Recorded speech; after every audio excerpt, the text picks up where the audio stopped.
you ever felt utterly powerless when something that's really important to you is threatened and there's nothing you can do about it? For me, it's a sinking feeling deep in the pit of my stomach.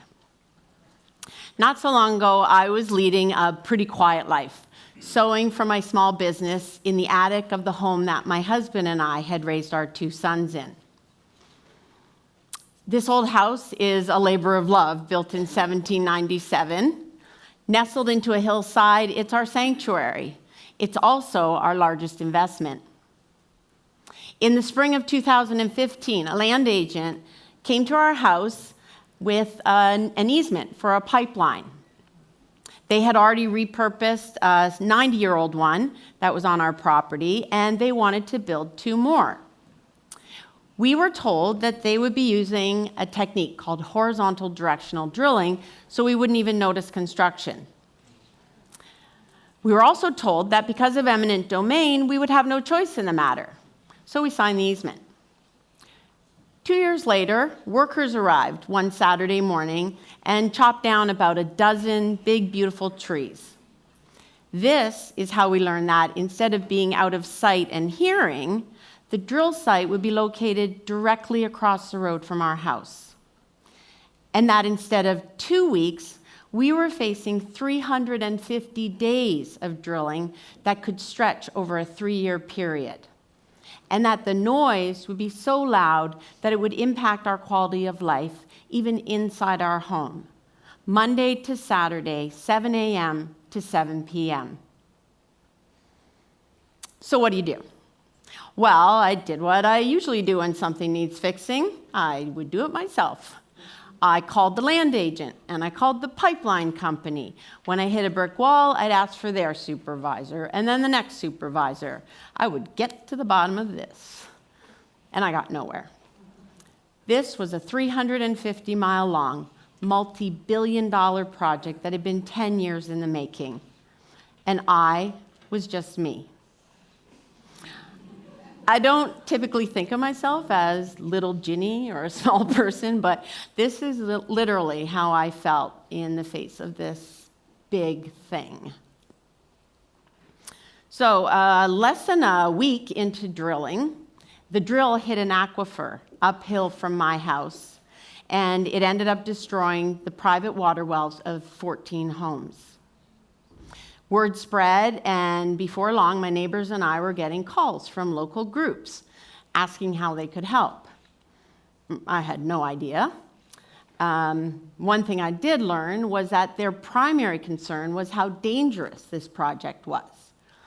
And I have to admit that my initial reaction to that was, well, they're overreacting.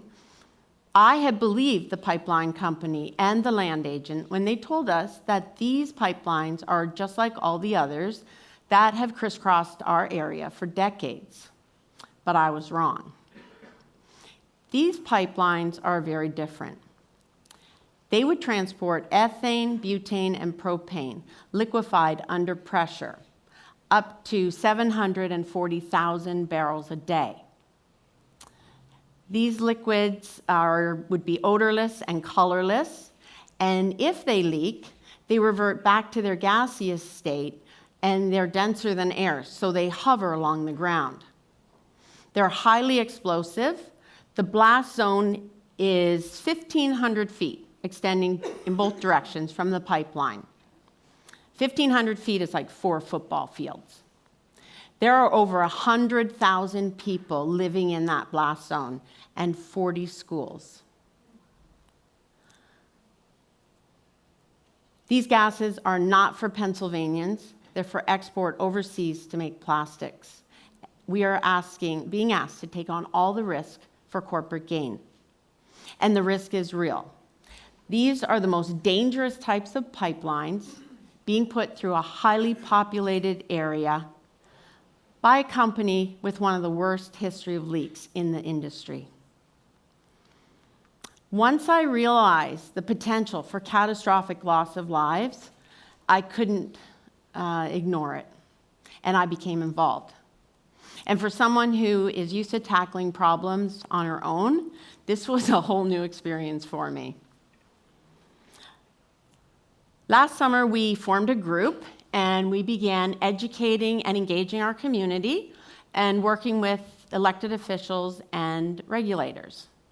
We held rallies and meetings. We alerted the press. There have been over 100 articles written in local and state media, and the issue is starting to gain national attention.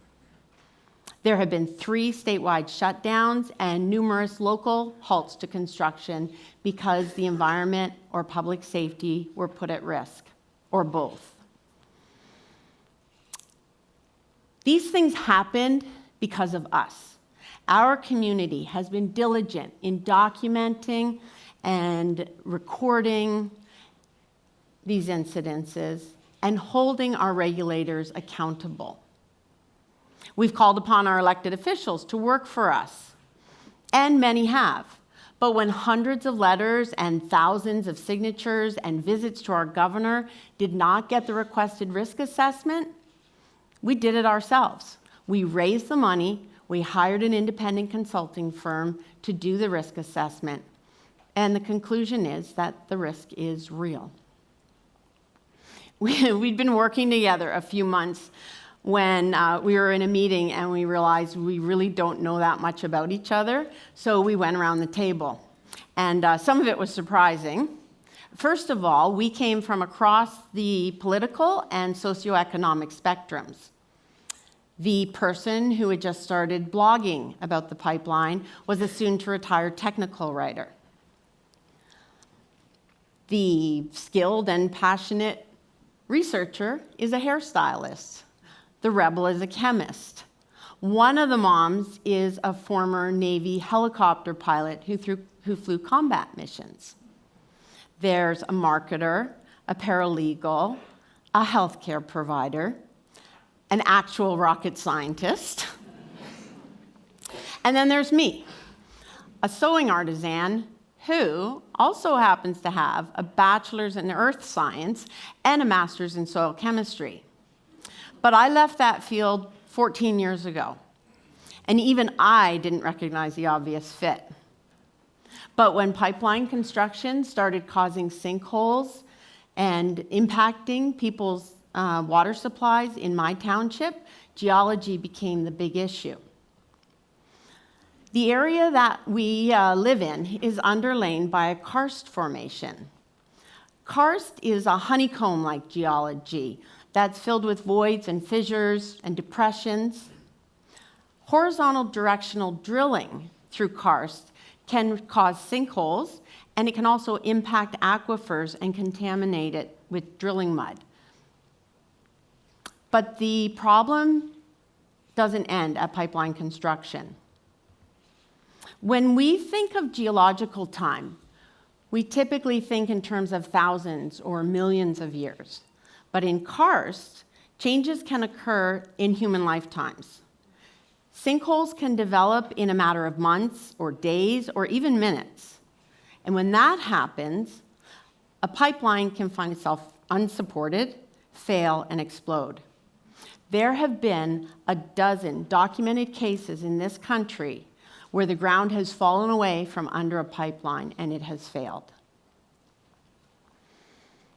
My most powerful moment came, though, when our state senator filed a formal complaint with the Public Utility Commission. I filed a petition to intervene, not really knowing what that meant. But when I got to the hearing, a friend of mine leaned forward and said, "It means you get to cross-examine witnesses." Right, like that was going to happen. Well, as soon as I started hearing inaccuracies and omissions that I recognized only I could recognize, given my scientific background and our experience living day to day with this pipeline construction, there was no way that I could be quiet and sit in my seat. And a kind of calm confidence rose up in me in a situation I had no business being confident in. Over the next 2 days, I had the courage to go toe-to-toe with the pipeline's army of lawyers. And a really amazing thing happened. every time I got up to speak, whether it was to cross-examine witnesses or to testify on the stand myself, the judge actually leaned in and listened to me in a way that she didn't listen to others. And later, when she wrote her decision, she actually included some of my testimony and my words and ruled in our favor, issuing a temporary halt. It has been an incredible experience working with others to grow community power.